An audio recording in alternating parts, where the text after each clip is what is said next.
गंजू और लालदेव।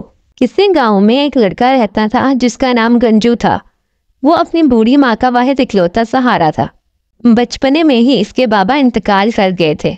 बाबा की वफात के बाद सारे घर की जिम्मेदारी गंजू के कंधों पर आ गई। इसकी माँ भी वक्तन फवक्तन इसका हाथ बटाती थी। इसकी माँ ने चंद बकरियां पाली हुई थी जिनको वो चराने करीबी खेतों में ले जाता था। सारा दिन खेतों में रहना इसका रोज का मामूल था। वो अभी इतना समझदार नहीं था कि वो कोई और अच्छा काम कर लेता। बस बकरियां ही इनका जरिया मार सब कुछ था। एक दिन हस्बे मामूल वो बकरियां चराते चराते बहुत दूर जंगल में निकल गया। हर तरफ सन्नाटा था, लेकिन वो जंगलों में रह रहकर बेखौफ हो चुका था। जंगल में इसे भूख महसूस हुई तो इसे फल से लदी एक बेरी का दरख्त नजर आया। इसके मुंह में पानी भर आया। जी ललचाया कि मदद से बेर खाए जाएं ताकि भूख भी मिट जाए। चुनाचे वो बेरी पर चढ़ गया। वो पके हुए बेर तोड़कर मजे मजे से खाने लगा।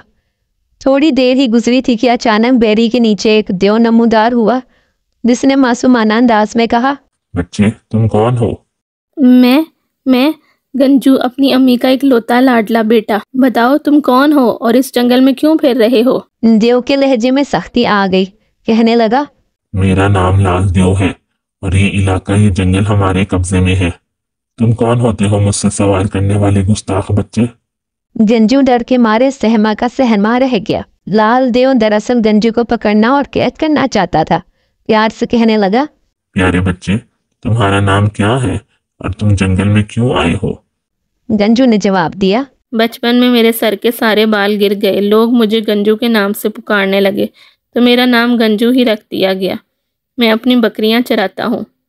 देव हंसने लगा, क्योंकि इसने जांच लिया कि लड़का सादा है। आज शिकार मिल गया, मौका हाथ से नहीं जाने देना चाहिए। देव ने चालें चलना शुरू कर दी। वो किसी न किसी तरह गंजू को नीचे उतारना चाहता था। इसने गंजू से कहा, मुझे ऐसी बेरी के बेर बहुत पसंद है। क्या तुम मुझे बेर उतार कर दे सकते हो? जी क्यों नहीं। मैं शाखें हिलाता हूँ, नीचे बेर गिरेंगे। नहीं, नीचे वाले कौन खाता है, गंदे हो जाते हैं। और लाल देव नीचे गिरी गंदी चीजें नहीं खाता।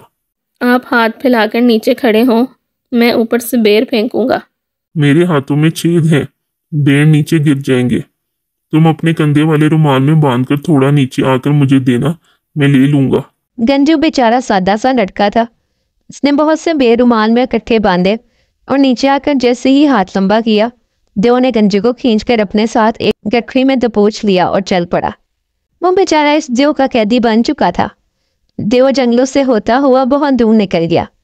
रास्ते में देव को एक जगह प्यास महसूस हुई तो इसने एक किसान से पानी मांगा जो इस वक्त खेतों में हल चला रहा था। किसान ने कहा, वो सामने टीले पर घड़ा पड़ा है, जाकर पी लो। देव थक चुका था। इसने गठरी किसान के पास उतारी और पानी पीने चला गया। इसी दौरान किसान की नजर इस गठरी पर पड़ी जो खुद ब खुद हिल रही थी।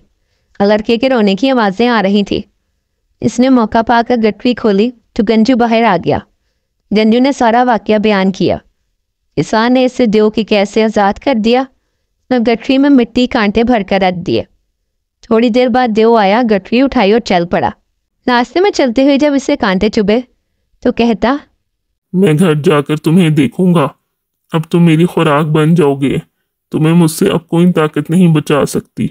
चलते चलते जब वो रात को घर पहुंचा, गठरी खोली तो मिट्टी और कांटों के सिवा उसे कुछ ना मिला। तो गुस्से से रातों रात वापस लौटा, मगर गंजू और किसान घरों को जा चुके थे। देव ने गुस्से में किसान का सारा खेत तबाह और बर्बाद कर डाला।